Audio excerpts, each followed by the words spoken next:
Hey there, everybody. Pete Pardo here from Sea of Tranquility. Welcome to another edition of Ranking the Albums.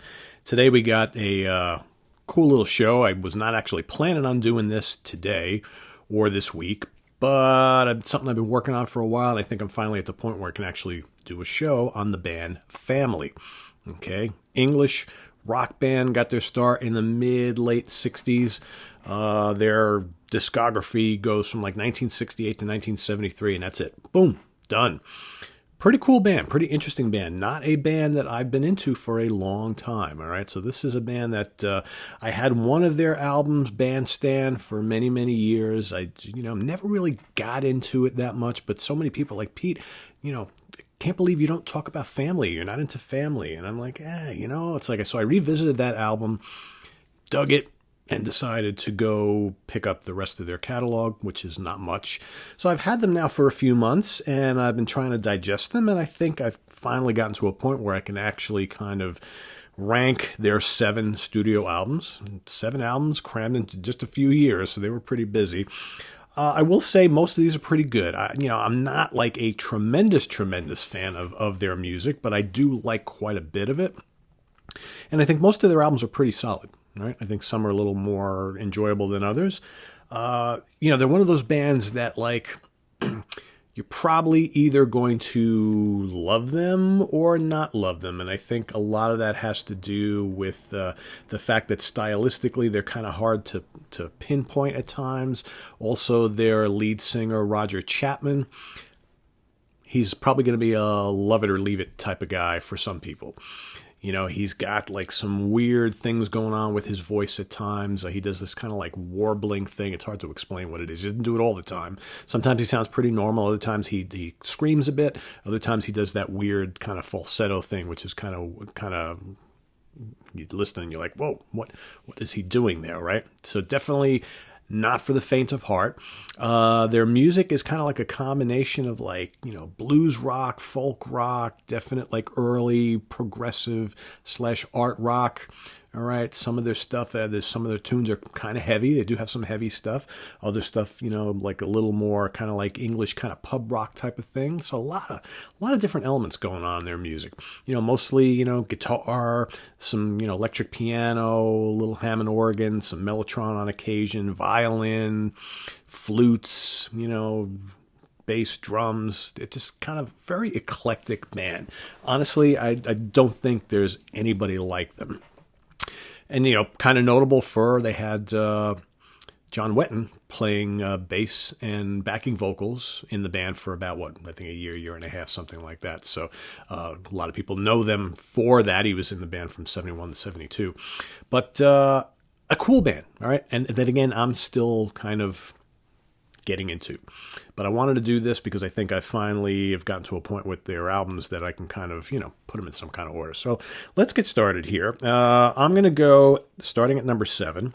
And again, there's probably going to be people who love some of these albums, and just so, I wouldn't take too much stock in where I put them in the list here. But again, I'm still trying to get to know some of them. But I think, like I said, I kind of know which ones I like the best. So number 7 for me is going to be from 1969, Family Entertainment. So I got this kind of like cool digibook thing. Most of the ones I have here, in fact, all the ones I have here are like 2-in-1 collections, which was kind of good. You didn't have to buy 7 CDs, which is kind of nice. So it's this one right here. So from 1969, probably my least favorite because for me, it's easily the most mellow of all their albums. It's a very folky album. It's a very kind of like English folk type of thing going on here. It's kind of fun. It's kind of whimsical and quirky, right? Don't dislike it. I just think that I don't get as much enjoyment out of this one as I do some of the others. And this was I believe their second album. Yes, 1969. It's got, The Weaver's Answer, which is the lead-off track, which is probably their most well-known song or their most popular song among their fans. And it's one of those tunes where it's pretty cool on this album, but I've got if you buy any of these, BGO records reissues, they tack on a lot of live tracks on the end of a lot of these albums, and there's various versions of that song live, and it's way better live. And I think based on all the live stuff I've heard from these guys, I much prefer them live in concert than in the studio, even though the studio stuff is pretty damn solid. But they rock out pretty hard on stage. So a lot of tunes on there. Their first two albums, a lot of stuff. A little mix of psychedelia too on their early albums as well. All right, but like I said, not a terrible album, just not my favorite out of all of them. But I know people dig it. So number 6, we're gonna go with from 1973, their last album. It's Only a Movie, which is this bad boy right here. Again, their last two albums, Bandstand and It's Only a Movie, more kind of straightforward like rock albums. Okay, with bits of pop thrown in and, some blues and stuff like that. But, It's Only a Movie, pretty decent. A couple good tracks on here. I think the song Banger is a pretty banging tune. Right? I dig that. Leroy is fun. Buffet Tea for Two.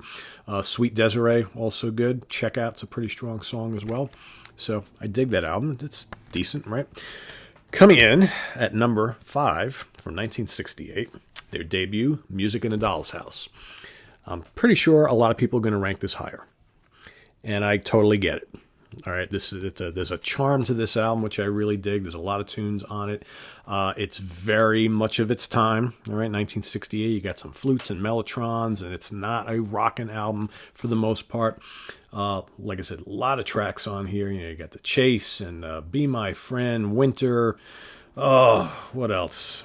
Hey, Mr. Policeman, See Through Windows. Very quirky, very British sounding. It's fun. I like some of their later stuff a little bit better. Like A Song for Me from 1970, which is going to come in number 4 for me. That's this one right there. Here, like I said, a little more harder rockin' stuff on some of these, like the mid-period albums. So here you've got, what have we got? Wheels, all right? You got Stop for the Traffic, Drowned in Wine, very good song. Hey, Let It Rock, The Cat and the Rat. Good stuff, very quirky. Chapman's kind of bizarre vocals at times. I really dig the guitar work of John Whitney on these albums. Very, very capable player. I do want to mention, too, Rick Gretsch, who also went on to play bass for Blind Faith, also in this band, too, for a couple albums. So that comes in at number 4. Coming in at number 3, we're going to go with Fearless, which is this album right here.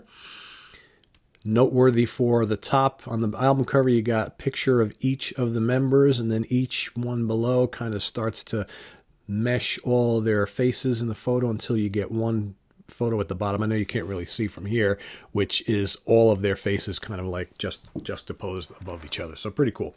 But this is a pretty good album, all right? Spanish Tide, really good song. Burning Bridges, Take Your Partners, Between Blue and Me. Good stuff.